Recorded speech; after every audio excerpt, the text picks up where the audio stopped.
Hey there everybody, this is Ray Carcillo, Reviews and Previews Editor for Electronic Gaming Monthly, and recently I had the chance to check out Assassin's Creed Chronicles China, a downloadable standalone adventure from Ubisoft and Climax Studios. Now, Assassin's Creed Chronicles China follows Xiao Zhan in the 16th century AD, and of course, most Assassin's Creed fans will probably know her from Assassin's Creed Embers, where she was basically the last assassin to be taught by Ezio Auditore de Firenze, the star of Assassin's Creed 2, Assassin's Creed Brotherhood, and Assassin's Creed Revelations.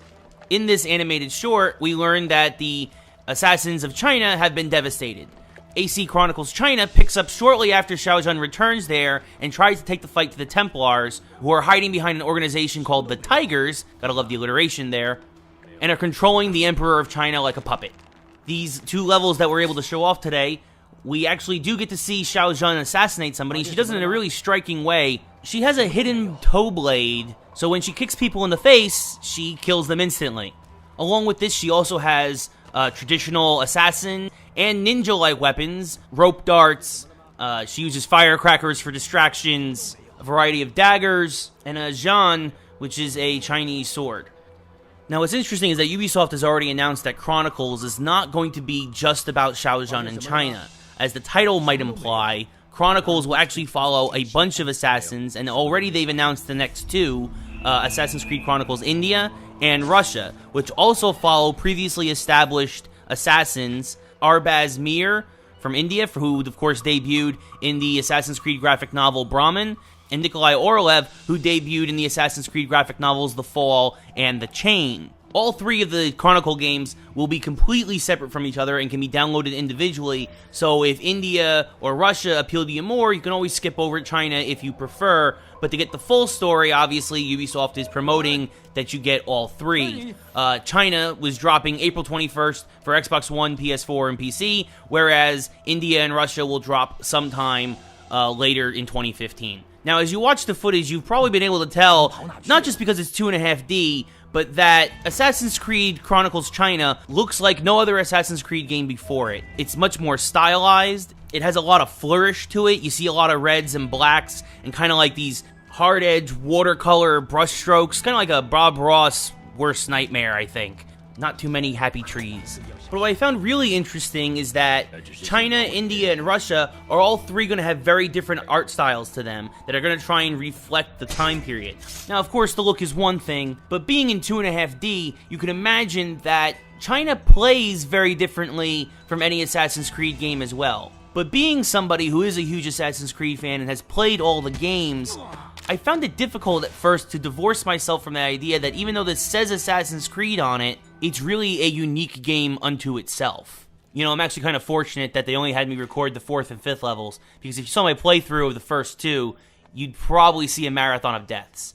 It really took me a little while to get used to just what Xiao could do. Also, she feels a little weak. Stealth is really the way to go. If she ever gets into a combat situation, it's very easy to feel overpowered. And again, this might have been me having difficulty adapting to the controls. You know, countering is no longer, it's not just one button with Xiao, it's a button and a joystick move. And so I would just press one button and I would get hit. The stealth is actually pretty good, though. There's actually multiple paths, so it's a little less linear than you'd expect from a 2.5D experience. You can go up or down or even around, really taking advantage, again, of the 0.5 and that 2.5D, and utilizing Xiao's environments to her advantage is really the way to go. You know, there's haystacks and there's little alcoves and alleyways that Xiao can hide in and take people out from the shadows. And again, she has all of her distractions, whistles and firecrackers and the like that she can use to her advantage. And it really makes you think a lot more and has that old school feel to it where you start memorizing guard patrols and where all the items are in a level. And really, that's what all Assassin's Creed Chronicles China is when you boil it down to its core. It's an old school arcade game, really. You know, it's got sections where they'll score you on how stealthy you are or how well you fight. There are sections where it times you, how fast you get through an area, and you get points at the end of each level where you can actually unlock items and upgrades for Xiao by depending on how good you do in each level. So it actually gives you a kind of an old school replayability factor as you try to master, and again, memorize guard patrols, where everything is on a level, to get the perfect score. Despite some of the gameplay difficulties I had at first, I really did have a good time with it. I mean, the art is fantastic. There is some nice variety, it seems, to the gameplay. I mean, here, this level right here that you're seeing where Xiao is basically fleeing for her life as the Tigers are burning down the port of Macau, trying to flush her out. You know, this is all about speed here. It's not about stealth. So I do appreciate that it does seem that they're trying a couple of different things with the game. I like the idea of exploring these characters that we've only had small tastes of in other forms of media. Although I do think it also might be a missed opportunity for Ubisoft to, at least with the beginning here, not offer a brand new character to people, but that's just me personally hoping that one day, in some way, shape, or form, we'll get to go to ancient Egypt. And I also appreciate that Chronicles seem like they'll be easily digestible for people. It took me about 60 to 90 minutes to get through 4 of the first 5 levels that comprise the 2 of the 5 game areas. So at that rate, you're probably looking at about a 4 to 6 hour experience on the first initial playthrough.